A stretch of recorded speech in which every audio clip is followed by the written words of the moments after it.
আল্লাহর নবী ডেকে বললেন, বাবু তোমার মনের দুঃখ কে বুঝবে, কাকে তুমি বলবে? ছোট্ট বাচ্চাটা ডেকে বলে, তোমাকে বলবো না, তুমি চলে যাও। আমার মা বলেছে এই মদিনাতে আমার দুঃখ বোঝার মতো একজন মানুষ আছে, তার নাম হলো মুহাম্মাদুর রাসূলুল্লাহ সাল্লাল্লাহু আলাইহি ওয়াসাল্লাম। ওই মোহাম্মদ মোস্তফা নবী আমার মনের কথা বুঝতে পারবে। আল্লাহর নবী বললেন, বাবু তুমি কি তাকে চেনো? ছোট্ট বাচ্চাটা বলে, না আমি চিনি না। তাহলে কেমনে তাকে তুমি মনের কথা বলবে? বলে, আমার মা তার নাম বলে দিয়েছে। আল্লাহর নবী বসে গেলেন, ডেকে বললেন, বাবুরে তোমার মা যার কথা বলেছে আমি হলাম ওই মোহাম্মদ মোস্তফা নবী। ছোট্ট বাচ্চাটা ডেকে বলে, নবীজি তুমি যদি নবী হও তাহলে আমার দুঃখটা বুঝতে পারবে। আমার বাবা মারা গেছে, আমার মায়ের অন্যত্র বিবাহ হয়েছে, আমার দাদাও নাই, দাদিও নাই, নানাও নাই, নানিও নাই, কার বাড়িতে থাকবো? আমি আমার মায়ের সাথে যখন ওই বাবার বাড়িতে গিয়েছি, আমার ওই বাবা চায় না আমি আমার মায়ের সাথে থাকি। এজন্য আমার ওই বাবা আমার সাথে খারাপ আচরণ করে, থাপ্পড় দেয়, ধাক্কা দেয়। আজকে ঈদের দিন সবাই নতুন কাপড় পরে ঈদগাহ মাঠে এসেছে। আমি যখন আমার ওই বাবাকে বললাম সবাই নতুন কাপড় কিনেছে, আমাকে একটা নতুন কাপড় কিনে দাও, উনি আমাকে থাপ্পড় মেরে দিলেন, এমনকি গলা ধাক্কা দিয়ে বাড়ি থেকে বের করে দিলেন।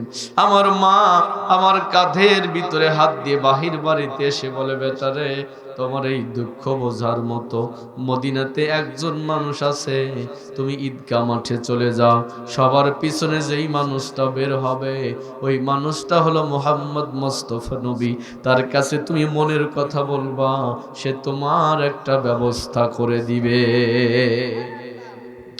আল্লাহ রাব্বুল আলামিন বলেন, আরাআইতাল্লাযী ইউকাযযিবু বিদ্দীন। হে রাসূল আপনি কি দেখেন নাই যারা বিচার দিবসকে অস্বীকার করে? মুফাসসিরগণ লিখেছেন, এখানে হামজা জবর আ, হামজা জবর হামজা জবর আ, এই শব্দটা, এই অক্ষরটা দিয়ে আল্লাহ পাক শুরু করে আশ্চর্য বুঝিয়েছেন, অবাক করা শব্দ ব্যবহার করেছেন।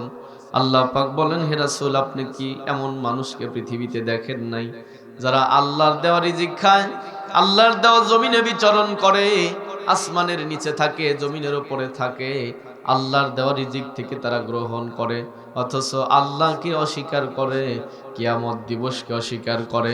আল্লাহ পাক বলেন, হে রাসূল আপনি কি দেখেন নাই যারা বিচার দিবসকে অস্বীকার করে, বিচার দিবসকে যারা অস্বীকার করে এরা হলো কাফের, অন্য ধর্মের যারা।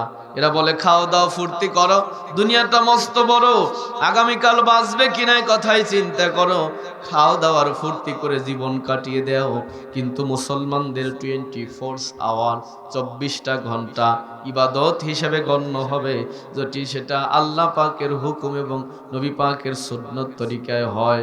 মুসলমান যদি বাথরুমেও বসে, যদি পায়খানা করতেও বসে, তাও আমল নামায় সওয়াব লেখা হয়, যেটা সেটা যদি রসুলের পাকের তরিকা অনুযায়ী হয়।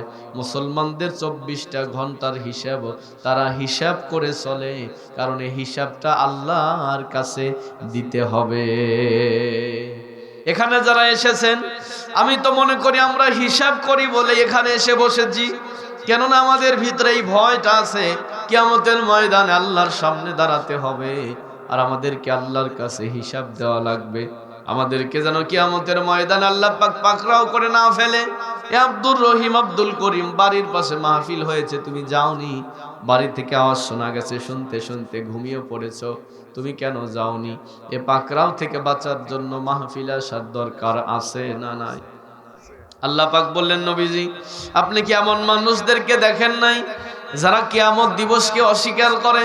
কিয়ামত দিবসকে যারা অস্বীকার করে তাদের কয়েকটা দোষের কথা আল্লাহ পাক বর্ণনা করলেন পরবর্তী আয়াতে। আল্লাহ পাক বলেন, ফাযালিকাল্লাযী ইয়াদুল ইয়াতীম। যারা কিয়ামত দিবসকে অস্বীকার করে তাদের একটা দোষ হলো তারা এতিম মিসকিনদেরকে গলা ধাক্কা দিয়ে বের করে দেয়। মক্কার কাফেররা একটা পশু জবেহ করেছে, জবেহ করে সেটার বন্টন হচ্ছে, মাংস ভাগ করে সবাই নিয়ে যাচ্ছে। কিছু এতিম মিসকিন সেখানে গিয়ে দাঁড়িয়ে গেল, তারা তাদেরকে তো দিল না, বরং তাদের গলায় ধাক্কা দিয়ে, ঘাড়ে ধাক্কা দিয়ে সেখান থেকে বের করে দিল। আমার ধর্মের শিক্ষা হলো, পৈতৃক সম্পত্তিও যদি ভাগাভাগি হয়, সেখানে গিয়ে যদি কোনো এতিম মিসকিন হাজির হয়, আমার রাসূল বলেছেন তোমাদের সম্পদ থেকে কিছু করে উঠায়া, ভাগ করার পরে সব সম্পদ থেকে কিছু করে উঠায়া এতিম মিসকিনদেরকে দাও, কারণ খালি হাতে কেউ যেন সেখান থেকে ফিরে না যায়। সুবহানাল্লাহ। যখন কাফেরেরা এই মাংস বন্টন করেছে, কিছু এতিম মিসকিন সেখানে গিয়ে হাজির হলো, তারা এতিম মিসকিনদেরকে গলা ধাক্কা দিয়ে বের করে দিল। আল্লাহর হাবিব দূরে দাঁড়িয়ে যখন এই দৃশ্য দেখলেন, অজস্র ধারায় কান্না করতেছে, চোখের পানিতে দাড়ি মোবারক ভিজে যাইতেছে, ডেকে বললেন, রব্বুল আলামিন, আজকে আমিও তো এতিম, আমার চাচা যদি বেঁচে না থাকতো তাহলে ওরা তো আমার গলায়ও ধাক্কা দিয়ে তাড়িয়ে দিত। আল্লাহ, এতিমদের সাথে ওরা খারাপ আচরণ করে, আর এই নির্যাতনের শেষ কোথায়? আল্লাহ ডেকে বললেন, হাবিব আমার, এটা হলো জাহিলি যুগের কাফেরদের স্বভাব। মুসলমান যারা হবে তাদের স্বভাব এমন হবে না, কারণ মুসলমানদের ভিতরে এতিমদের সম্পদ হেফাজতের দায়িত্বের কথা আল্লাহ পাক কোরআনে নিজে বলে দিয়েছে। সুবহানাল্লাহ, একটু জোরে বলে। জাহিলি যুগে যদি কারো বাবা মারা যেত, সন্তান যদি ছোট হতো, যে সন্তান তীর আর ধনুক চালাতে জানে না, তা ওই সন্তানটাকে বাপের পৈতৃক সম্পত্তি থেকে ভাগ দিত না, বলতো যে তীর আর ধনুক চালাতে জানে না, সে বাপের সম্পত্তি থেকে ভাগ পাবে না। এটা হলো জাহিলি যুগের কাফেরদের স্বভাব ছিল। আজকে মুসলমানের ভিতরে অনেকের স্বভাব এরকম এসেছে, বাপের সম্পত্তি যখন ভাগ হয়, অনেক বড় ভাই সেখানে বড় হা করে দাঁড়ায়, বলে আব্বার সাথে খাইতে আমি জায়গা জমি কিনেছি যখন, ও পৃথিবীতে আসেই নাই তখন, অতএব আমাকে বেশি দেওয়া লাগবে। এরকম ভাই কি সমাজে নাই? কথা বুঝতেছে না মা? অতএব আমাকে বেশি দেওয়া লাগবে। অথচ জাহিলি যুগে কাফেরদের স্বভাব ছিল এটা। জাহিলি যুগে এতিম মিসকিনদের সাথে মানুষ যে আচরণ করত, বর্তমান ওই আচরণ কিছু মুসলমানদের ভিতরেও চলে এসেছে। আল্লাহর নবী বলেন, দুনিয়াতে কেউ যদি এতিমের সাথে খারাপ আচরণ করে, সে যেন আমি নবীর সাথে খারাপ আচরণ করলো। যদি কেউ এতিমের সাথে ভালো ব্যবহার করলো, সে যেন আমি রসুলের সাথে ভালো ব্যবহার করলো। আল্লাহর হাবিব বলেন, সাহাবীরা শোনো, এতিমের যদি কেউ লালন পালনের দায়িত্ব নেয়, এতিমের অভিভাবক আর আমি নবী এরকম পাশের জান্নাতে থাকবো। আল্লাহর নবী বলেন, এতিমের মাথায় যদি কেউ হাত বুলায়, হাতের নিচে যতগুলো চুল পড়বে, আমলনামায় ততগুলো সওয়াব লেখা হবে। নবীজি আরো বলেছেন, এতিমের যদি কেউ অভিভাবকত্বের দায়িত্ব নেয়, সে আমি নবীর পাশের জান্নাতে থাকবে। আল্লাহর নবীদের নামাজ পড়ে বাড়ির দিকে যাবে। নবীর একটা স্বভাব ছিল, হলো মসজিদে নামাজের পরে সবাই যখন বের হয়ে যেত, আল্লাহর হাবিব সবার পিছনে বের হতেন। ঈদের নামাজের পরে সবাই যখন বের হয়ে যেত, নবী তখন বের হতেন। ঈদগার নামাজ শেষ হয়ে গেল, সবাই যখন বের হয়ে গেছে, আল্লাহর হাবিবও ঈদগাহ মাঠ থেকে বের হবে। তাকিয়ে দেখে পুরো মাঠ থেকে সবাই বের হয়ে গেছে, কিন্তু ঈদগাহ মাঠের একটা কর্ণের ভিতরে, একটা কোণার ভিতরে ছোট্ট একটা বাচ্চা বালির ভিতরে বসে আছে। পোশাকটা তেমন কোনো ভালো পোশাক নয়, ঈদের দিন, অথচ নতুন পোশাক তার পরনে নাই। আল্লাহর হাবিব বাচ্চাটার কাছে গেলেন, গিয়ে বললেন, বাবু, ঈদের দিন তোমার জামার এই অবস্থা কেন? নবীজি বলেছেন, ঈদের দিনে সন্তানদেরকে নতুন জামা পরায়া দিবা। যদি সামর্থ্য থাকে, সে যদি 50 টাকার জায়গায় 100 টাকার বায়না ধরে, তারপরেও দিবে, যেন ঈদের দিন বাচ্চারা কান্নাকাটি না করে, কারণ এটা হলো আনন্দের দিন। আল্লাহর নবী ছোট্ট বাচ্চাটার কাছে গেলেন, গিয়ে ডেকে বললেন, বাবু, তোমার এই অবস্থা কেন? তোমার গায়ে নতুন কোনো পোশাক নাই, বালির ভিতরে বসে আছো, সবাই বাড়ি চলে গেল, তুমি যাওনি কেন? ছোট্ট বাচ্চাটা মাথা উঁচিয়ে বলে, সবাই চলে গেছে, তুমিও চলে যাও। তুমি আবার এখানে দাঁড়ালে কেন? রহমতের নবী বলে, বাবু তোমার গায়েও নতুন পোশাক নাই, বাড়ির দিকেও যাও নাই, কারণ কি? ছোট্ট বাচ্চাটা বলে, তোমাকে বলবো না, সবাই চলে গেছে, তুমিও চলে যাও। আল্লাহর হাবিব বললেন, বাবু কাকে তুমি বলবা? ছোট্ট বাচ্চাটা মাথা উঠিয়ে বলে, শোনো, আমার মনের দুঃখ যে বুঝবে আমি তাকে আমার মনের কথাগুলো বলবো। আল্লাহর নবী ডেকে বললেন, বাবু তোমার মনের দুঃখ কে বুঝবে? কাকে তুমি বলবে? ছোট্ট বাচ্চাটা ডেকে বলে, তোমাকে বলবো না, তুমি চলে যাও। আমার মা বলেছে এই মদিনাতে আমার দুঃখ বোঝার মতো একজন মানুষ আছে, তার নাম হলো মুহাম্মাদুর রাসূলুল্লাহ সাল্লাল্লাহু আলাইহি ওয়াসাল্লাম। ওই মোহাম্মদ মোস্তফা নবী আমার মনের কথা বুঝতে পারবে। আল্লাহর নবী বললেন, বাবু তুমি কি তাকে চেনো? ছোট্ট বাচ্চাটা বলে, না আমি চিনি না। তাহলে কেমনে তাকে তুমি মনের কথা বলবে? বলে, আমার মা তার নাম বলে দিয়েছে। আল্লাহর নবী বসে গেলেন, ডেকে বললেন, বাবুরে তোমার মা যার কথা বলেছে আমি হলাম ওই মোহাম্মদ মোস্তফা নবী। ছোট্ট বাচ্চাটা ডেকে বলে, নবীজি তুমি যদি নবী হও তাহলে আমার দুঃখটা বুঝতে পারবে। আমার বাবা মারা গেছে, আমার মায়ের অন্যত্র বিবাহ হয়েছে, আমার দাদাও নাই, দাদিও নাই, নানাও নাই, নানিও নাই, কার বাড়িতে থাকবো? আমি আমার মায়ের সাথে যখন ওই বাবার বাড়িতে গিয়েছি, আমার ওই বাবা চায় না আমি আমার মায়ের সাথে থাকি, এজন্য আমার ওই বাবা আমার সাথে খারাপ আচরণ করে, থাপ্পড় দেয়, ধাক্কা দেয়। আজকে ঈদের দিন সবাই নতুন কাপড় পরে ঈদগাহ মাঠে এসেছে, আমি যখন আমার ওই বাবাকে বললাম সবাই নতুন কাপড় কিনেছে, আমাকে একটা নতুন কাপড় কিনে দাও, উনি আমাকে থাপ্পড় মেরে দিলেন, এমনকি গলা ধাক্কা দিয়ে বাড়ি থেকে বের করে দিলেন। আমার মা আমার কাঁধের ভিতরে হাত দিয়ে বাহির বাড়িতে এসে বলে, বেটারে তোমার এই দুঃখ বোঝার মতো মদিনাতে একজন মানুষ আছে, তুমি ঈদগাহ মাঠে চলে যাও, সবার পিছনে যেই মানুষটা বের হবে ওই মানুষটা হলো মুহাম্মদ মোস্তফা নবী, তার কাছে তুমি মনের কথা বলবা, সে তোমার একটা ব্যবস্থা করে দিবে। আল্লাহর নবী ডেকে বললেন, বাবু কি দুঃখ তোমার বলো? ছোট্ট বাচ্চাটা ডেকে বলে, সবার যে সবাই তার বাবার কাঁধে উঠে ঈদগাহ মাঠ থেকে বাড়ি যায়, আমারও তো মনে চায় আমিও আমার বাবার কাঁধে উঠে ঈদগাহ মাঠ থেকে বাড়ি যাই। রহমতের নবী আমার বসেছিলেন, ছোট্ট বাচ্চাটাকে কাঁধের মধ্যে নিলেন, দাড়ি মোবারক এরকম করে দিয়ে বলে, বাবু তুমি আমার দাড়ি ধরে রাখো, তুমি যেন পড়ে যাও না। ছোট্ট বাচ্চাটা নবী পাকের দাড়ি ধরলেন। আল্লাহর নবী বললেন, তাহলে চলো তোমাকে তোমার বাড়ি পর্যন্ত এগিয়ে দিয়ে আসি। ছোট্ট বাচ্চাটা বলে, না ও বাড়িতে আমি যাব না, যে ঈদের দিনেও নতুন কাপড় দেয় না, বরং আমাকে মেরেছে, ওই বাপের কাছে আমি যাব না। আল্লাহর নবী আস্তে করে তার বাড়িতে নিয়ে গেলেন।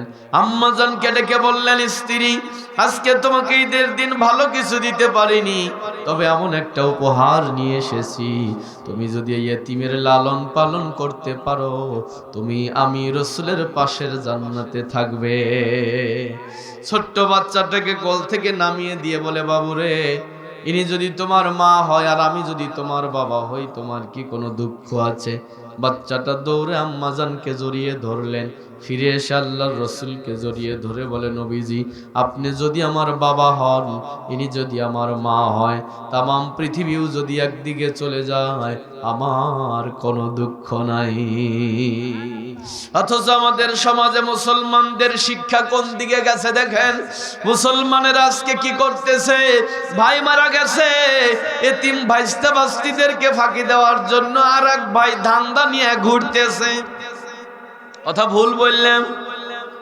আল্লাহ পাক বলেন, কেউ যদি এতিমের সম্পদ খায় সে যেন পেটের ভিতরে আগুন ঢুকায়, এতিমের সম্পদ যেন কেউ ভক্ষণ না করে। আল্লাহ পাক আমাদেরকেও আমল করার তৌফিক দান করুক, পড়ি আমিন। খারাপ লাগতেছে আপনাদের? ঘুমান যে আপনারা তাকান আমার দিকে, চলেন তৃতীয় আয়াতে যাই। আল্লাহ পাক বলেন, ওয়ালা ইয়াহুদ্দু আলা তুআমিল মিসকিন, তাদের আরো একটা দোষ হলো তারা মিসকিনদেরকে খাবার খাওয়ানোর ব্যাপারে উৎসাহ দেয় না। একটা কথা বুঝবেন, একটা কথা বুঝবেন, তারা মিসকিনদেরকে খাবার খাওয়ায় না এ কথা না, বরং একজন যে খাওয়াতে চায় তাকে সে খাবার খাওয়াতে উৎসাহ দেয় না। কথা কি বুঝেছেন? শিক্ষিত সমাজের মানুষ আপনারা। আল্লাহর হাবিবের কাছে প্রশ্ন করা হলো, ইয়া রাসূলুল্লাহ, পৃথিবীর সবচাইতে উত্তম আমল কি? নবীজি বললেন, আম, মানুষকে খাওয়ানো। সুবহানাল্লাহ বলেন। আল্লাহ পাক বলেন, তাদের মধ্যে কাফেরদের মধ্যে একটা দোষ হলো, কাফেরদের একটা দোষ হলো তারা তো এতিম মিসকিনদেরকে ধাক্কা দিয়ে বের করে দেয়। কেউ যদি কাউকে খাওয়াতে চায় তারা সেটাতে বাধা প্রদান করে। দেখবেন আপনি যদি 2-4 জন মানুষ খাওয়াতে চান, মুসলমানের ভিতরে অনেকে আছে আপনাকে বলবে এই কাজটা করিস না। মানুষ খাওয়ায়া কেউ কোনোদিন সুনাম অর্জন করতে পারে নাই। আসলে পরের বাড়িতে খেয়ে দুর্নাম করে সে, অপরের পাতে কোনোদিন ভাত বাড়ে নাই যে। ঠিক না? যে কোনোদিন অপরের পাতে ভাত বাড়ে নাই, ও পরের বাড়িতে যদি হলকুম পর্যন্ত খাওয়ান, যাওয়ার সময় একটা পান দিয়ে দিয়েছেন, ও চাবাইতে চাবাইতে বের হবে আর বলবে যে পানে চুন কম ছিল। দুর্নাম যে যার করার স্বভাব সে সব জায়গায় করবে। আপনার ব্যাপারে যায়ও দুর্নাম করবে, খাতনার দাওয়াতে যাও দুর্নাম করবে, ঠিক না? বিয়ের দাওয়াতে যাও দুর্নাম করবে। আজকে মসজিদে আপনারা খাওয়াইছেন তাও দেখবেন যে ও দুর্নাম করবে। এমন মানুষ কি সমাজে নাই? আছে। অথচ আল্লাহ পাক বলেন, তো আমুল, খাদ্য খাওয়ানো হলো উত্তম কাজ। এখন তো আমুন কোন খাবারকে বলা হয়? যেই খাবার সরাসরি খাওয়ার উপযোগী করে সামনে উপস্থিত করা হয় এটাকে তো আমুন বলা হয়। তো আমুন হলো ওই খাবার যা দেওয়ার সাথে সাথে খাওয়া যায়। আপনি যদি চালের বস্তা, ডালের বস্তা, তেলের বোতল আলাদা আলাদা ভাবে দেন, এটা তো আমুনের মধ্যে পড়বে না। তো আমুন ওই খাবারকে বলা হয় যা খাবারের উপযোগী করে সামনে দেওয়া হয়, মানে দেওয়া মাত্র যেন খাওয়া যায়। আল্লাহ পাক বলেন, ওয়ালা ইয়াহুদ্দু আলা তুআমিল মিসকিন, তারা মিসকিনদেরকে খাদ্য দানের ব্যাপারে উৎসাহ দেয় না। আপনি বলতে পারেন, হুজুর আপনারাও তো মাঝে মাঝে মানুষকে খাওয়াতে দেন না।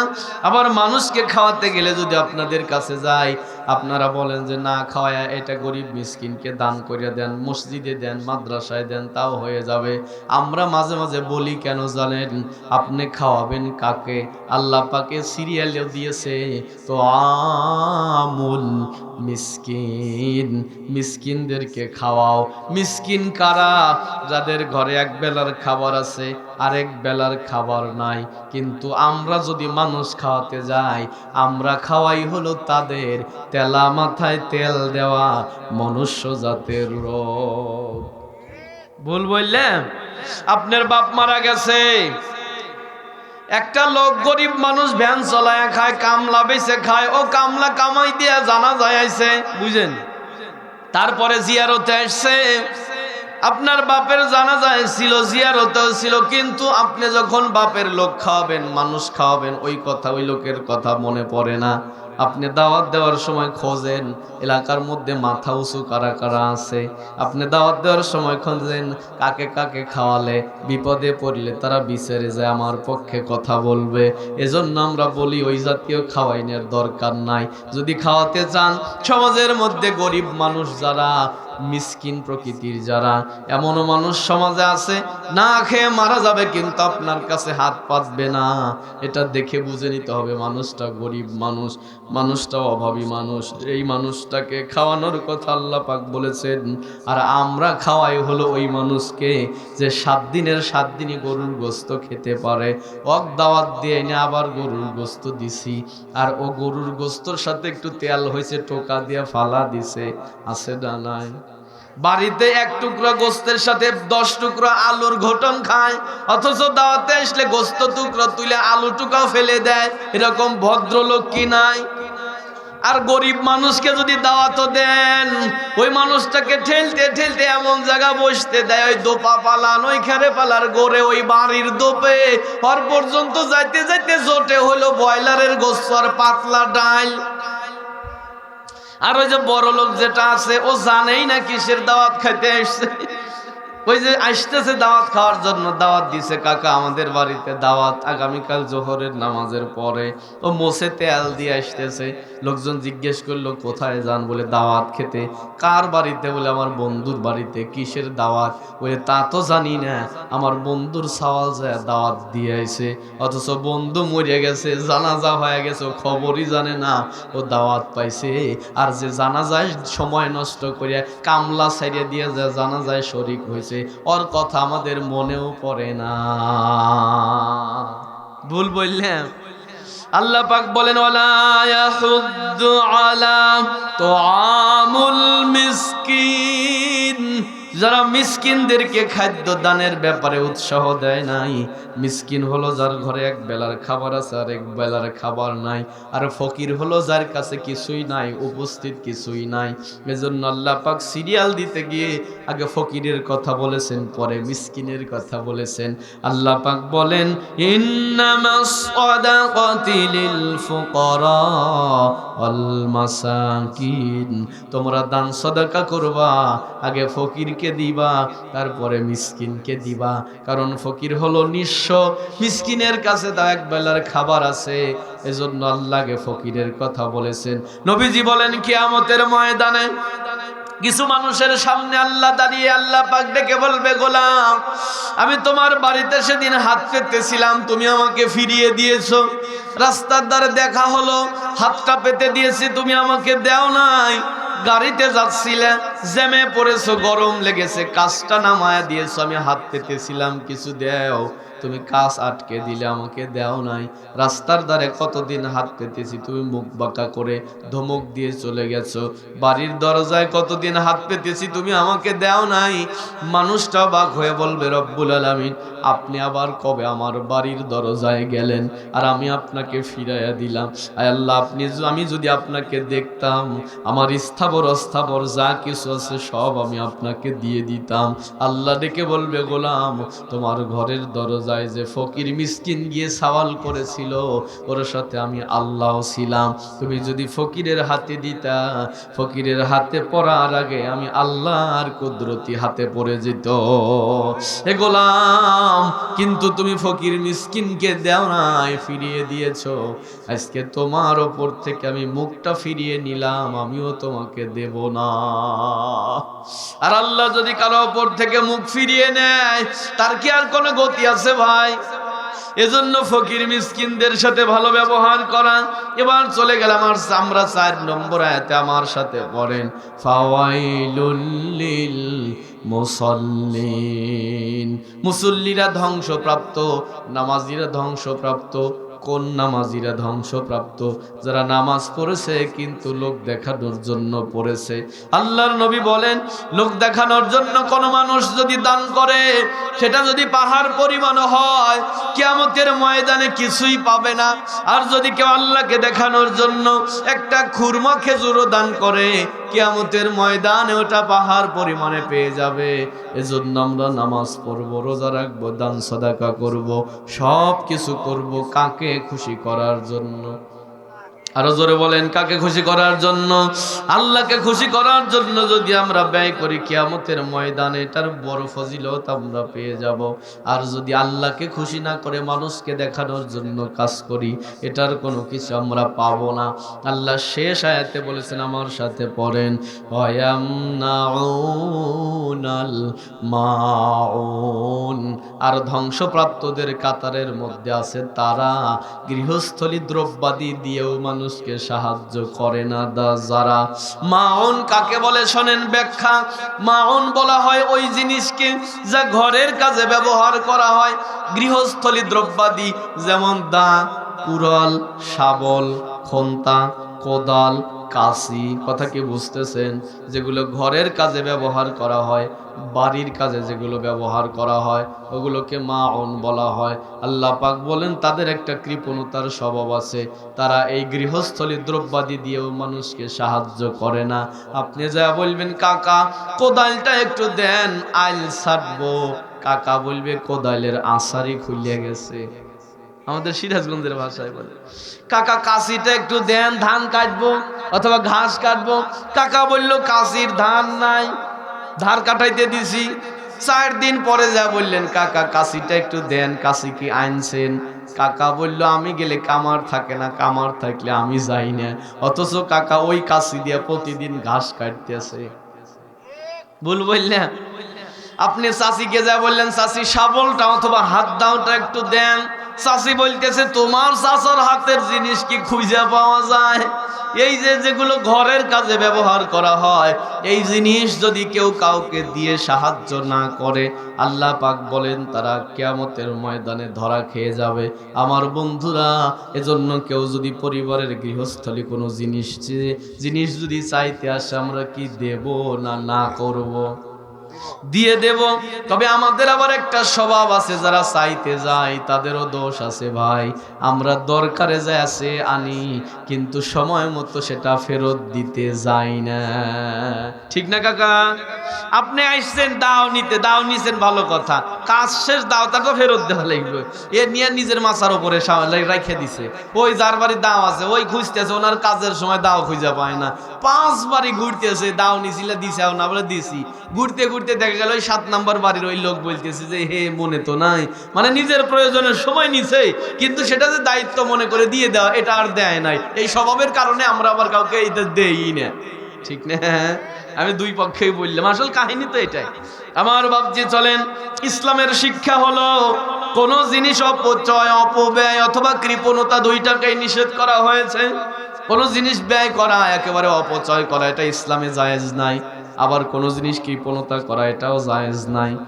নিজের সম্পদ নিজে হিসাব করে রাখা, এটাও ইসলামে সমর্থন করেছে। আপনি কোনো জিনিস অপচয়ভাবে ছেড়ে দিলেন, ব্যবহার করতেছেন, যা হয় হোক এরকম মনে করতেছেন, ইসলামে এটার জায়গা নাই। বরং নিজের জিনিস নিজে হেফাজতে রাখা দরকার, আছে না নাই? খারাপ লাগতেছে মনে হয় আপনাদের? হ্যাঁ, মনোজাত করে দিই, আপনাদের ঘুমাইতেছেন অনেকেই। ইসলামের শিক্ষা হলো প্রয়োজনীয় কোন জিনিস, নিজের জিনিস যেগুলো, সেগুলো করায় গন্ডায় হিসাব করে রাখা দরকার। ঠিক না ভাই? হ্যাঁ। আবার কোন জিনিস একেবারে কৃপণতা করাও না, নিজের জিনিস হিসাব করে রাখা দরকার। কেমনে জানেন? রাসূল পাক সাল্লাল্লাহু আলাইহি ওয়াসাল্লামের কাছে হযরতে ওসমান রাদিয়াল্লাহু তাআলা আনহুর আপনার শ্বশুর, যেটা আল্লাহর হাবিবের কাছে একজন সাহাবী এসে বলল, ইয়া রাসূলুল্লাহ, কয়দিন হলো না খেয়ে আসি, কিছু খাবারের ব্যবস্থা করে দেন। রহমতের নবী আমার জুব্বাটা উঠিয়ে দেখাইতেছে, সাহাবী দেখো, তোমার নবীর পেটের ভিতরে পাথর বাঁধা। সাহাবী যখন দেখলেন নবীর পেটে পাথর বাঁধা, চিন্তা করলেন কার কাছে আমি চাইতে এসেছি, সে তো নিজেই না খেয়ে পেটে পাথর বেঁধে রেখেছে। সাহাবী যখন চলে যাচ্ছে, নবীজি বললেন, দাঁড়াও, কয়দিন হলো না খেয়ে? বলে 3-4 দিন হয়ে গেল। আল্লাহর হাবিব বললেন, দাঁড়াও। আলীকে ডেকে বললেন, আলী, তুমি একটা চিঠি লেখো আমার ওসমানের কাছে, আর চিঠির শেষে আমি নবীজির সিল মোহর লাগিয়ে দাও, সেখানে লিখে দাও ওসমান যেন 5 দিরহাম আমার এই সাহাবীকে দিয়ে দেয়। আমার এই সাহাবী যেন সেটা নিয়ে কয়েকদিন খাবার খেতে পারে। হযরতে আলী চিঠিটা লিখলেন, শেষে নবী পাকের সিলমোহর মেরে ওই সাহাবীর হাতে দিয়ে বললেন, ওসমানের কাছে দিও, ওসমান তোমাকে 5 দিরহাম দেবে, সেটা নিয়ে সংসার চালায়ও। সাহাবী চিঠিটা নিয়ে ওসমান রাদিয়াল্লাহু তাআলা আনহুর বাড়িতে ঢুকবে। ঢোকার সময় দেখে বাহির বাড়ির ঘরের ভিতরে হযরতে ওসমান একটা কর্মচারীর সাথে কথা বলতেছে। দাঁড়িয়ে গেল, কি কথা বলে? তাকায় দেখে হযরতে ওসমান কর্মচারীকে বলতেছে, বেটা, আগে আটানার হিসাব দে, তারপরে বাড়ি যা। তার মানে হিসেবে গন্ডগোল হয়েছে, আর তাকে ছুটি দিচ্ছে না। মানে ইসলামের নিয়ম হলো আপনার জিনিস যা, সেটা বুঝে নিতে হবে। হযরতে ওসমান বললেন, আগে হিসাব দাও, তারপরে যাও। কর্মচারী হিসাব মিলাতে পারছে না। এই সাহাবী চিঠিটা হাতে নিয়ে দাঁড়ায় চিন্তা করে যে বেচারা আটানার হিসাব মেলে নাই, এই কারণে কর্মচারীকে ছুটি দেয় না, ও আবার 5 টাকা দান করবে, এটা তো বিশ্বাস হয় না। বেচারা চিঠি না দিয়ে আস্তে করে নবীর কাছে ফিরে এসেছে। রাসূল বললেন, গিয়েছিলে? বলে হ্যাঁ। চিঠি কি দিয়েছো? বলে না, আপনার ওসমানের কাছে দেই নাই। কেন দেও নাই? বলে আমি দেখলাম আপনার ওসমান তার কর্মচারীর সাথে আটানার হিসাব মেলে নাই, এই জন্য সে বকাঝকা করতেছে। এই সময় যদি আমি 5 টাকা চাই, সে তো আমার উপরে ক্ষিপ্ত হতে পারে। রাসূল বললেন তুমি যাও, তুমি দাও, চিঠিটা দাও, তারপরে দেখো কি হয়। সাহাবী আবারও চলে গেলেন। ওসমান রাদিয়াল্লাহু তাআলা আনহুর বাড়িতে ঢোকার সময় দেখে হযরত ওসমান ওই কর্মচারী কারো জোরে জোরে বলতেছে। কর্মচারী ঘেমে যাইতেছে কিন্তু হিসাব মিলতেছে না। হিসাব মিলাও তারপরে বাড়ি যাও। সাহাবী চিন্তা করলেন এমন অবস্থায় চিঠি দেওয়া ঠিক হবে না, যদি দেই তাহলে কিছু বলতে পারে। এই চিন্তা করে চিঠিটা না দিয়ে সাহাবী চিন্তা করে যদি ফিরে যাই নবীর কাছে, নবী আবারও পাঠিয়ে দেবে। অতএব এই রাস্তা দিয়ে না গিয়ে বিকল্প রাস্তা দিয়ে আমি বাড়ির দিকে চলে যাই। বিকল্প রাস্তা দিয়ে যখন চলে যাচ্ছে হযরতে আলীর সাথে দেখা হয়ে গেছে। আলী ডেকে বলে, ভাই আজকে 5টা টাকা পেয়েছো, আর এক রাস্তা দিয়ে বাড়ি যাইতেছো, আমাকে 2টা টাকা হাওলাত দেও, আমার সংসার চলতেছে না। কথা বুঝতেছেন? সাহাবী বলল, ধুর মিয়া, 5 টাকা পাওয়া তো দূরের কথা, আমি তো চিঠিই দেই নাই। বলে, কেন চিঠি দাও না? বলে, আমি দেখেছি সে তার কর্মচারীর সাথে ঝগড়া করতেছে, আটানার হিসাব মেলে না, আর 5 টাকা দিয়ে কি মার খাবো নাকি?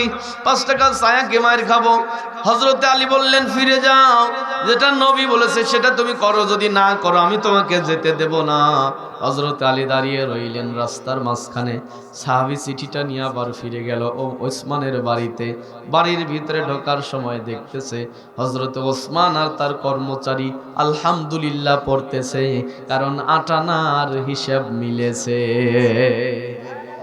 সাহাবী উপস্থিত হয়ে গেল, হাতের চিঠিটা বের করে হযরত ওসমানের হাতে দিয়েছে। হযরত ওসমান রাদিয়াল্লাহু তাআলা আনহু হাতের চিঠিটার ভাঁজ খুলে দেখলো আল্লাহর হাবিব নিজে লেখা চিঠি। নবীজি অনুমতি দিয়েছে, আলী লিখেছে। লেখা রয়েছে, ওসমান রে, তোমার কাছে আমার এক গরিব সাহাবী গিয়েছে, আমার সাহাবীকে 5টা টাকা দিয়ে তাকে তুমি পরিবারটা চলার ব্যবস্থা করে দাও। শেষে সিলমোহরের ওখানে দেখে লেখা রয়েছে, ইতি তোমার প্রিয় নবীজি সাল্লাল্লাহু আলাইহি ওয়াসাল্লাম। সাহাবী চিঠিটা পড়লেন। ওসমান চিঠিটা পড়ে চুম্বন করে বুকে লাগায় আর মুখে লাগায় বলে, ভাই এই চিঠিটা কে পাঠাইছে? সাহাবী বললেন, আল্লাহর নবী নিজে পাঠাইছে। তাকায় দেখেন নিচে নবীজির সিলমোহর দেওয়া আছে। হযরত ওসমান আবার চুমা খায়, আবার বুকে লাগায়া বলে, ভাই এই চিঠিটা কে পাঠাইছে? সাহাবী আবার বলে, নবী পাঠাইছে। দেখেন নিচে নবীজির স্বাক্ষর দেওয়া আছে। ওই ওসমান আবারও চুমা খায়া বুকে লাগায়া বলে, ভাই এই চিঠিটা কে পাঠাইছে? সাহাবী খেপে গেল, বলতেছে, ভাই তাকায়া দেখেন নবী পাঠাইছে। হযরত ওসমান আবারও চুমা খেয়ে বলে, ভাই এই চিঠিটা কে পাঠাইছে? 4 বারের মাথায় যখন বলেছে, 5 বারের মাথায় যখন বলেছে, সাহাবী রাগান্বিত হয়ে বলতেছে, দেওয়া লাগবে না আপনার টাকা। টাকা দেখে আপনার মাথা গরম হয়ে গেছে, আন্দা বলেন আমার টাকা লাগবে না। এই বলে সাহাবী রাগান্বিত হয়ে ফিরে যাচ্ছে। প্রতিমধ্যে আলীর সাথে দেখা হয়ে গেল। আলী ডেকে বললেন, ভাই টাকা কি পেয়েছেন? বলে, না। কেন পান নাই? বলে, দূরমি আমি গিয়েছিলাম, চিঠিটা দিয়েছিলাম, কিন্তু সে বারবার শুধু বলে চিঠি কে পাঠাইছে। আমি বলছি নবী পাঠাইছে, সে সুমা খায়া আবার বলে কে পাঠাইছে। 4 বার বলছে একই কথা। মনে হয় 5 টাকা দেখে তার মাথা খারাপ হয়ে গেছে, এজন্য টাকা না আছে আমি ফেরত চলে এসেছি। হযরত আলী বললেন, চলো নবীর দরবারে। আল্লাহর হাবিবের কাছে গিয়ে বললেন, ইয়া রাসূলুল্লাহ, আপনার ওসমান তার সওয়ালকারীকে ফেরত দিয়েছে। আল্লাহর নবী বসা ছিল, দাঁড়িয়ে গেল, দেখে বললেন, ওসমান তুমি এটা কি করলে? তোমার দরবার থেকে একজন খালি হাতে ফিরে এসেছে, অথচ আমি তো তোমাদেরকে বলেছি যদি তোমাদের সামর্থ্য থাকে তাহলে দিয়ে দাও, যদি সামর্থ্য না থাকে সেখান থেকেও কিছু দাও, কারণ তোমার না যাই থাকতে পারে, তোমার মালিকের দরবারে তো না যাই নাই। হে ওসমান তুমি কি করেছো? নবীজি দাঁড়িয়ে একা একাই কথা বলতেছে। তাকিয়ে দেখে হযরত ওসমান মাথার ভিতরে পোটলা নিয়ে হাজির হয়ে গেছে। আল্লাহর নবী বললেন, ওসমান তুমি তোমার ভাইকে কেন ফিরিয়ে দিয়েছো? হযরত ওসমান বলে, নবীজি আমি তো ফিরিয়ে দেই নাই। তাহলে কেন সে ফিরে এসেছে? ওসমান দেখে বলে, নবীজি আমি চিন্তা করলাম আমার ভাই আমার কাছে আপনার পক্ষ থেকে প্রস্তাব নিয়ে গেছে, আমি নিয়ত করেছি যতবার আপনার নাম বলবে ততবার 5 টাকা করে আমি বাড়িয়ে দেব।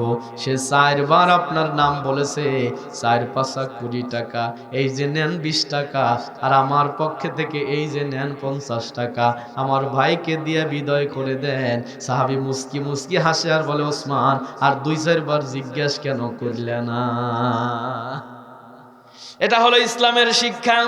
যদি ইসলামের জন্য, যদি দ্বীনের জন্য, যদি মসজিদ মাদ্রাসার জন্য, জন উন্নয়নমূলক কর্মকাণ্ডের জন্য যদি হাত পাতা হয়, নবীজি বলেছেন আলী তুমি দাও। আলী বললেন ইয়া রাসূলুল্লাহ কি দেব, আমার কি আছে? রাসূল বললেন যা আছে তার থেকেই দাও, কারণ তোমার অভাব থাকতে পারে, তোমার মালিকের কোনো অভাব নাই। সুবহানাল্লাহ বলেন। কেন নবীজি দানের কথা এত বললেন? কেন নবীজি দান সাদাকার কথা এত বললেন জানেন? আল্লাহর হাবিব বলেন আল্লাহ পাক যখন এই জমিনকে সৃষ্টি করেছিলেন, জমিনকে সৃষ্টি করার পরে জমিনকে এই পৃথিবীর ওপর যখন ভাসিয়ে দিয়েছিলেন, এই জমিন আপনারা জানেন, আমরা জানি পৃথিবী পানির ওপরে ভাসমান। জমিন যখন পানির উপরে ভাসতে লাগলো, আস্তে আস্তে দুলতে লাগলো, আস্তে আস্তে দুলতেছে।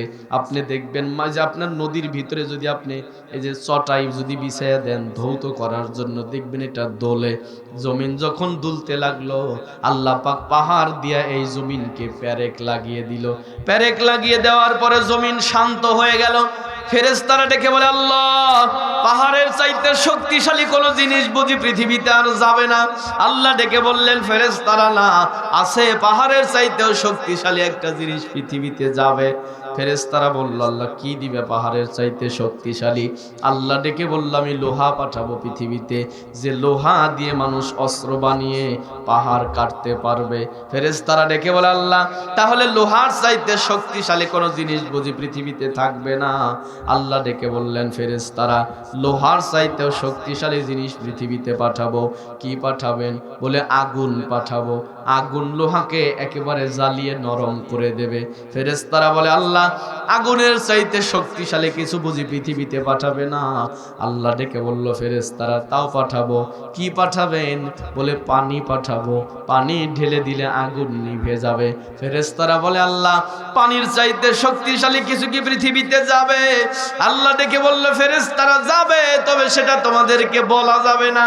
ফেরেশতারা ডেকে বললেন রব্বুল আলামিন কি এমন শক্তিশালী জিনিস পাঠাবেন যা আগুনের চাইতে শক্তিশালী, যা পানির চাইতে শক্তিশালী, যা লোহার চাইতে শক্তিশালী, যা পাহাড়ের চাইতে শক্তিশালী? আল্লাহ ডেকে বললেন ফেরেশতারা বলা যাবে না। ফেরেশতারা ডেকে বলে আল্লাহ বলেন কি পাঠাবেন? আল্লাহ ডেকে বলে ফেরেশতারা সেটা হলো আমার বান্দার দান সদাকা। আমার বান্দা যদি ডান হাত দিয়ে দান করে, বাম হাত যদি না জানে, আল্লাহর জন্য যদি আমার বান্দা সদাকা করে, আর সদাকাতু তারুদ্দুল বালা, রাসূল বলেছেন দান সদাকার দ্বারা মানুষের বালা মুসিবত দূর হয়ে যায়। আল্লাহ ডেকে বললেন ফেরেশতারা পৃথিবীর সবচাইতে শক্তিশালী জিনিস হবে দান সদাকা করা। কেউ যদি আল্লাহর রাস্তায় দান সদাকা করে, আল্লাহ তার বালা মুসিবত দূর করে দেয়। বলেন সুবহানাল্লাহ। আপনারা জানেন হযরত দাউদ আলাইহিস সালাম যিনি সুতা দ্বারা প্রথম কাপড় কমপ্লিট ড্রেস বানিয়েছিলেন, এই কর্মকাণ্ড দেখে আজরাইল আল্লাহকে ডেকে বলল আল্লাহ আমি দাউদের সাথে একটু বন্ধুত্ব করতে চাই। আল্লাহ ডেকে বললেন আজরাইল বন্ধুত্ব তো করবা, তবে একটা কথা মনে রাখবা, আমার দাউদের সাথে যখনই দেখা করতে যাবা তোমার নিজ সুরতে যেও না, তুমি মানুষের আকৃতি ধারণ করে যেও। এই জন্য হযরতে আজরাইল যতবার দাউদ নবীর সাথে কথা বলতে এসেছে মানুষের সুরত ধারণ করে এসেছে, কিন্তু দাউদ নবী চিনতে পেরেছে। একদিন বয়ান করতেছে, সামনে মানুষেরা বসেছে, আজরাইল এসে ডান পাশে বসে গেল। নবীজি জিজ্ঞেস করলেন ভাইজান এখানে এসেছেন, আমার কি যাওয়ার সময় হয়ে গেছে নাকি দেখা করতে এসেছেন? আজরাইল ডেকে বলে না এমনি এসেছি। মুস্কি মুস্কি হাসে। জিজ্ঞেস করলো হাসেন কেন? বলে আপনার সামনে যে যুবক বসে আছে ওই যুবকের সময় আর মাত্র 5 মিনিট, আপনার বয়ান শেষ হয়ে যাবে, যুবক বাইরে যাবে, আমি তার রুহটাকে কবজ করে নিয়ে যাব। আল্লাহ এজন্য আমাকে এখানে পাঠিয়েছে। দাউদ নবী বললেন ঠিক আছে বুঝতে পারলাম। মোনাজাত হয়ে গেল, সবাই চলে গেল, আল্লাহর নবী দাউদ চলে গেলেন। পরের দিন আবার যখন বয়ান করতেছে তাকিয়ে দেখে যুবক আবার সামনে এসে বসে গেছে। আজরাইলও ঠিক সামনে বসা। দাউদ নবী আজরাইলের দিকে তাকিয়ে বললেন ভাইজান আপনি না বলেছিলেন এই যুবকের সময় আর মাত্র 5 মিনিট, তাহলে যুবক আজকেও বসা তার কারণ কি? আজরাইল দেখে বলে বন্ধু সেটা তো আমিও ধরতে পারি নাই। কেন পারো নাই? বলে এই যুবক যখন বের হবে, বাহিরে বের হওয়ার সাথে সাথে একজন সওয়াল করেছে আল্লাহর ওয়াস্তে কিছু দাও। যুবক ডাইন পকেটে হাত ঢুকিয়ে দিয়েছে। যা ছিল টান দিয়ে উঠিয়েছে, গোনে নাই, ফকিরের হাতে দিয়েছে। ফকির পাওয়ার পরে বলতেছে, আল্লাহ তোর হায়াত বাড়িয়ে দিক। তোর হায়াত আর কয় মিনিট? ওই ফকির দোয়া করেছে, আল্লাহ তোর হায়াত বাড়ায়া দিক। আমি যখন ওর জান কবজ করব, আল্লাহ ডেকে বলল, আজরাইল দাঁড়াও, আজরাইল দাঁড়াও, জান কবজ করিও না। আল্লাহ কেন? বলে ওর জন্য ফকির কি দোয়া করেছে, বলে আল্লাহ ওর হায়াত বাড়িয়ে দিক। আল্লাহ ডেকে বলে, আজরাইল ওই যে যুবক পকেটে হাত দিয়ে বের করেছে, ওর ভিতরে কত আছে গোনে নাই। ওর ভিতরে ছিল 6 দিরহাম। আমি যুবকের বয়স, আমি যুবকের হায়াতকে আরো 60 বছর বাড়ায়া দিলাম। as-sadaqatu taruddul বালা, দান সাদাকা দ্বারা বালা মুসিবত দূর হয়ে যায়। আর এটা যদি আল্লাহর ঘরের জন্য হয় তাহলে বরকত আরো বেশি হয়। সুবহানাল্লাহ। খারাপ লাগতেছে আপনাদের, তাই না? হ্যাঁ, আর কিছু সময় বলি, এটা যদি আল্লাহর ঘরের জন্য হয় তাহলে বরকত আরো বেশি হয়। কেমনে হয় জানেন? নবীজি বলেছেন, কেউ যদি মসজিদের একটা ছোলা পরিমাণ ময়লা চিমটি কেটে ফেলে দেয়, আল্লাহ তার আমলনামায় উহুদ পাহাড় পরিমাণ সওয়াব লিখে দেয়। আপনি কি হিসাব করেছেন? ছোলা পরিমাণ ময়লা চিমটি কেটেও যদি মসজিদ থেকে ময়লা জানালা দিয়ে ফেলে দেন, আমলনামায় উহুদ পাহাড় পরিমাণে সওয়াব লেখা হয়। নবীজি এই ওয়াজ করলেন যখন, পরের দিন থেকে মসজিদ পরিষ্কার থাকে তখন, কিন্তু নবী খুঁজে পায় না কে পরিষ্কার করে। রাসূল আরো আগে আসে, অতীব প্রত্যুষে আসে, খুঁজে পায় না। একদিন মধ্য রজনীতে এসে দেখলেন এই পাড়া থেকে একটা মহিলা এসে মসজিদ ঝাড়ু দিয়ে চলে গেল। রাসূল বুঝতে পারলেন মহিলার এই কাজ কয়েক মাস এভাবে চলতেছে। হঠাৎ করে নবী একদিন ফজরের জামাতে গিয়ে দেখে মসজিদ ঝাড়ু দেওয়ার চিহ্ন নাই। নামাজের পরে নবী দাঁড়ালেন, ডেকে বললেন, আমার সাহাবীরা, এই পাড়ার ভিতরে কি কোনো মহিলা মারা গেছে নাকি? সাহাবা একরাম ডেকে বলে, নবীজি হ্যাঁ, একটা মহিলা মারা গেছে। তাকে কি দাফন কাফন করা হয়েছে? বলে হ্যাঁ, গত রাত্রিতে কবর দিয়েছি। রহমতের নবী আমার ডেকে বলে, আমার সাহাবীরা আমাকে বলো নাই কেন? সাহাবা একরাম ডেকে বলে, ইয়া রাসূলুল্লাহ, আমরা আপনাকে বলিনি, কিন্তু তার দাফন কার্য সমর্পণ হয়েছে। নবী আমার ডেকে বলে, আমাকে নিয়ে চলো তার কবরের পাশে।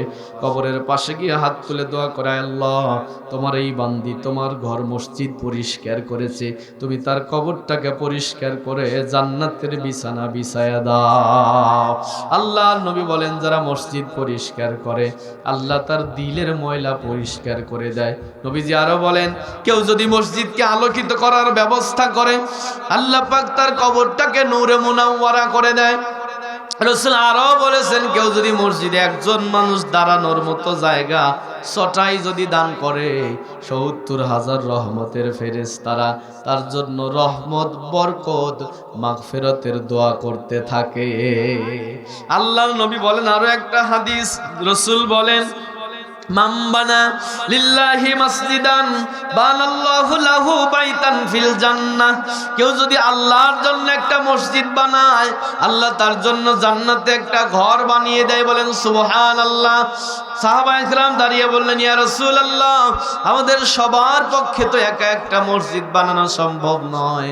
আল্লাহর নবী বললেন, সাহাবীরা শোনো, কেউ যদি মসজিদ বানাতে যায় পাখির বাসা পরিমাণ অংশ নেয় আল্লাহ তার আমলনামায় একটা পূর্ণ মসজিদ বানানোর সওয়াব লিখে দেয়। কিসের বাসা?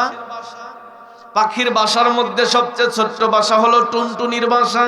তার মানে এতটুকু কেউ যদি অংশগ্রহণ করে আল্লাহ তার আমলনামায় পূর্ণ একটা মসজিদ বানানোর সওয়াব লিখে দেয়।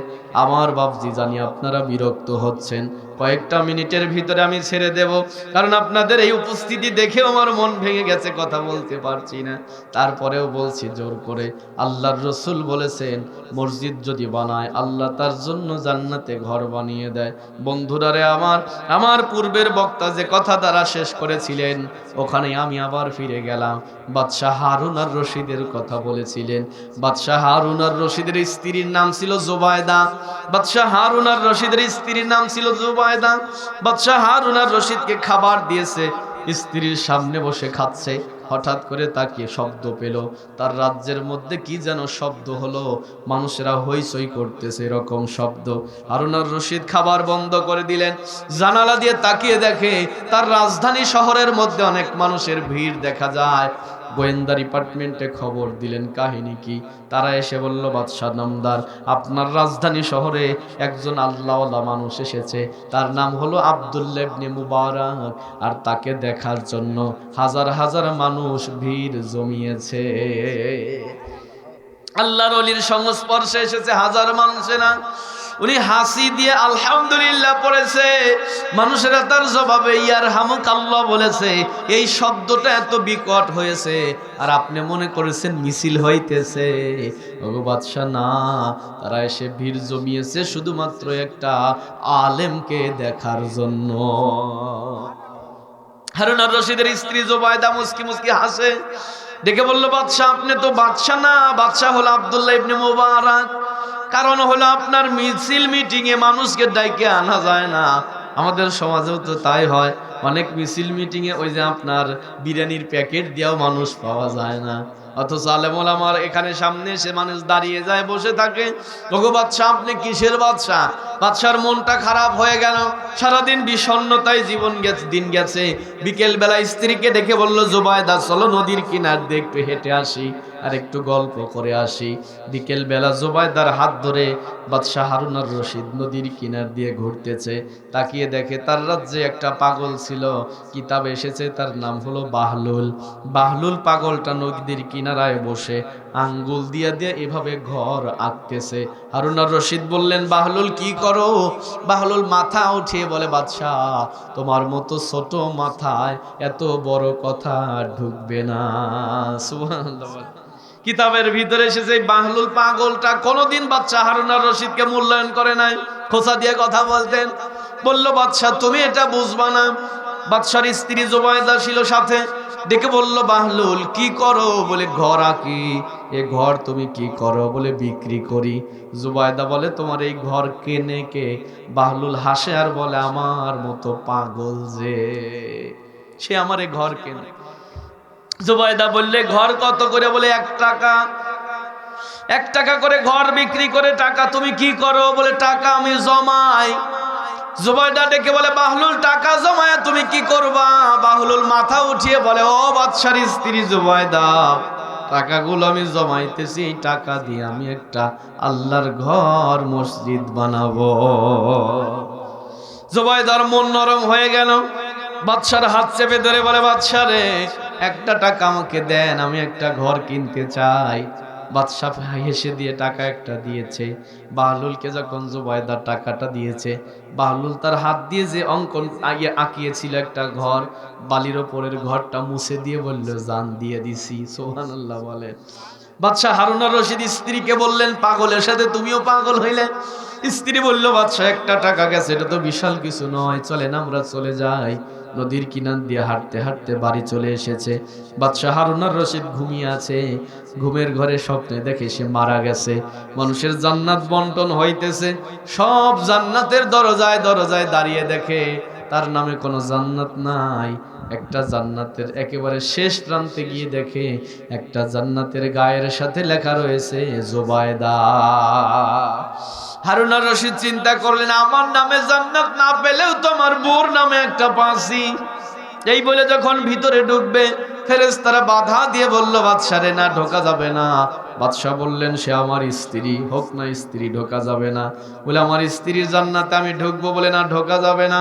হারুন আর রশিদকে যখন বাধা দিয়েছে, হারুন আর রশিদ বললেন, আমার বউ, আমি কিন্তু বাদশাহ, তারপরেও ঢুকতে দিবা না।